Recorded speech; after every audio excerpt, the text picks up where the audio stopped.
दोस्तों, ग्रंथों के मुताबिक इच्छाधारी नाग नागिन उन्हें कहा जाता है जो कि इंसानी रूप में धरती पर घूमते हैं। हालांकि वो किसी भी वक्त सांप का रूप धर सकते हैं। ऐसा भी माना जाता है कि इस तरह के इच्छाधारी सांप कोई भी रूप ले सकते हैं और सबके बीच सामान्य इंसानों की तरह रह सकते हैं। ऐसा माना जाता है कि इच्छाधारी नागिन के पास एक ऐसा रत्न होता है जो किसी हीरे से भी बहुत ज्यादा कीमती होता है। इस रत्न को नागमणि के रूप में पहचाना जाता है। जिस भी नाग नागिन के पास नागमणि हो उसे बहुत ही शक्तिशाली माना जाता है और वो जिंदगी भर उसकी रक्षा करते हैं। ऐसे में दोस्तों जरा सोचिए कि इस नागमणि में कितनी शक्तियां होंगी और अगर ये किसी इंसान के हाथ लग जाए तो वो इंसान बहुत ही ज्यादा शक्तिशाली हो जाता है, जिससे वो जो चाहे वो कर सकता है। लेकिन दोस्तों, नागमणि कोई साधारण इंसान हासिल नहीं कर सकता। ये केवल इच्छाधारी नाग नागिन को कठिन तपस्या के बाद महादेव से प्राप्त होती है, क्योंकि नाग नागिन महादेव शिव को ही अपना आराध्य मानते हैं और उनकी हजारों वर्षों की कठिन तपस्या से भगवान शिव खुश होकर उन्हें नागमणि देते हैं, जिन्हें इच्छाधारी नाग नागिन को संभाल कर रखना होता है। लेकिन दोस्तों, अगर कोई नागमणि चालाकी से चुरा ले तो उस व्यक्ति के साथ क्या होगा, आइए जानते हैं आज के इस वीडियो में। क्योंकि दोस्तों, तब क्या हुआ जब इच्छाधारी नागिन ने दिया एक बच्चे को जन्म और व्यक्ति की एक गलती के कारण इच्छाधारी नागिन ने जो उसके साथ किया, सुनकर लोगों के होश उड़ गए। दोस्तों, ये चमत्कारी घटना है राजस्थान के एक छोटे से गांव चंदेला गांव की। दरअसल ये घटना घटित हुई चंदेला गांव के मुखिया और वहां के सबसे धनी इंसान विकास जी के साथ। विकास करीब आज से 5 साल पहले एक साधारण एवं गरीब व्यक्ति का जीवन व्यतीत करते आ रहे थे। वो अक्सर जंगल में अपनी बकरियां चराने जाया करते थे। एक दिन बकरी चराते चराते वो जंगल के थोड़ा अंदर निकल गए। उसी जंगल में एक इच्छाधारी नागिन अपने नाग के साथ एक विशाल पेड़ के पास रहा करती थी। वो नागिन गर्भवती थी। शाम का वक्त था और विकास जब उस पेड़ के पास से गुजरा तो उसे वहां एक तेज चमकती चीज दिखाई दी, परंतु साथ ही वो दोनों नाग नागिन भी वहीं थे। उन्हें देख वो थोड़ा सा डर गया और तुरंत ही वहां से जल्दी से घर की ओर भागा। विकास इतना घबराया हुआ था कि उस समय तो उसने पीछे मुड़कर तक नहीं देखा, परंतु उस रात उसके ध्यान में वो चीज जो चमक रही थी वो बार बार आ रही थी।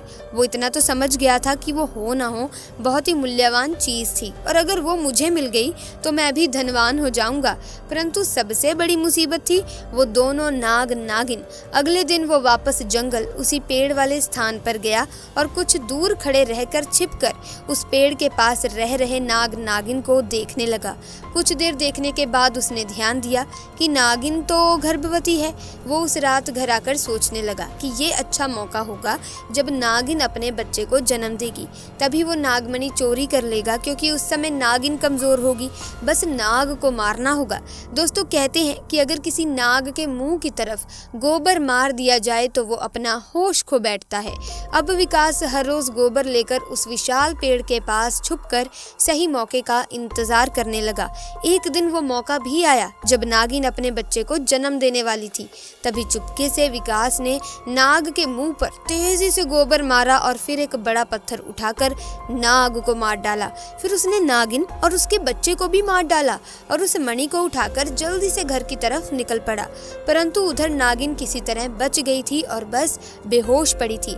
जब नागिन को होश आया और उसने अपने बच्चे और पति को मरा देखा तो उसके दुख दर्द का ठिकाना नहीं रहा। वो उस समय गुस्से से पागल हुए जा रही थी और उसने विकास से बदला लेने की ठानी, परंतु मणि चली जाने के कारण वो अपनी शक्तियों का प्रयोग नहीं कर सकती थी। परंतु अभी भी वो अपना रूप तो बदल ही सकती थी। इधर विकास को जैसे ही मणि मिली उसका पूरा जीवन ही परिवर्तित हो गया। उसकी फसल इस बार काफी अच्छी हुई और काफी महंगे भाव में भी बिकी। उसकी तो जैसे मानो लॉटरी लग गई हो, क्योंकि जो भी वो धंधा कर रहा था उसे हर जगह से लाभ मिल रहा था और विकास को पता था कि ये सब उस चमत्कारी नागमणि का ही कमाल है। गांव में हर जगह उसका नाम था। विकास के इस रुतबे को देखकर एक अच्छा रिश्ता विकास के लिए उसके पास के गांव से आया और राधिका नाम की एक सुंदर स्त्री से उसका विवाह संपन्न हुआ। राधिका अपने पति विकास को बहुत प्यार करती थी, बहुत इज्जत देती थी। दोनों एक दूसरे का कदम कदम पर साथ निभाते। उनकी जोड़ी गांव में मिसाल बन चुकी थी। उधर नागिन भी एक पुरुष का रूप धारण कर मानव नाम से विकास के यहाँ उसका मुंशी बन गया और विकास का विश्वास जीतने लगा। विकास भी मानव के व्यवहार और वफादारी को देख उसे अपना भाई समान ही मानने लगा। एक दिन राधिका अपने पति विकास के पास आती है और बताती है कि तुम पिता बनने वाले हो, मैं गर्भवती हूँ। ये सुन विकास की खुशी का ठिकाना नहीं रहा। उस दिन वो खुद अपने मुंशी मानव के पास गया और बोला कि देखो मानव, मेरा कोई भाई नहीं है, परंतु जब से तुम्हारा साथ मिला है तुम मेरे सगे भाई से भी कहीं अधिक बन चुके हो। आज मैं बहुत खुश हूँ, इसीलिए आज मैं अपनी पत्नी और तुम्हें एक खास जगह ले जाना चाहता हूँ, क्योंकि मेरा इस दुनिया में तुम लोगों के सिवा कोई नहीं है।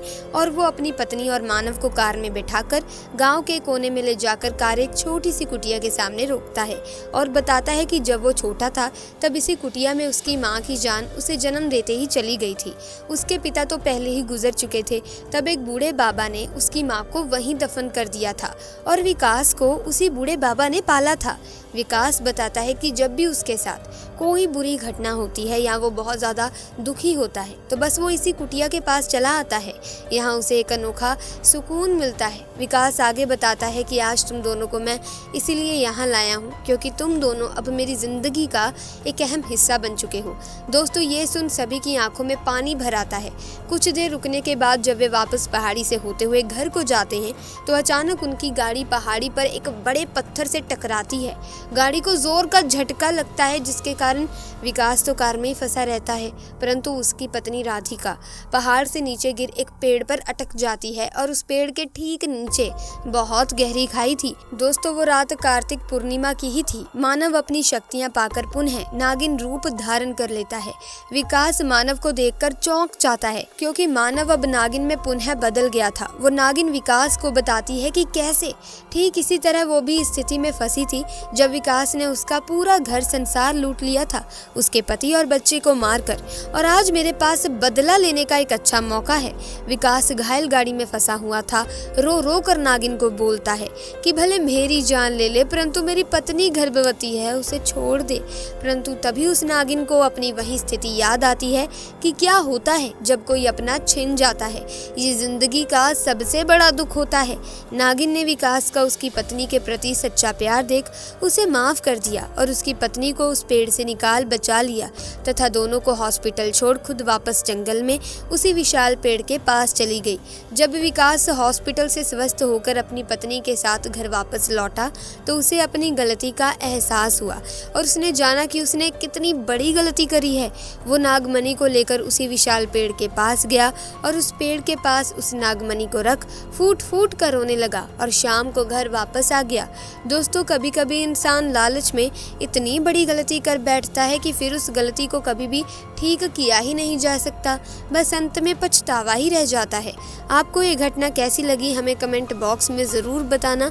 इसी के साथ अगर आप महादेव के दीवाने हैं, महादेव के भक्त हैं तो कमेंट सेक्शन में हर हर महादेव ज़रूर लिखेगा।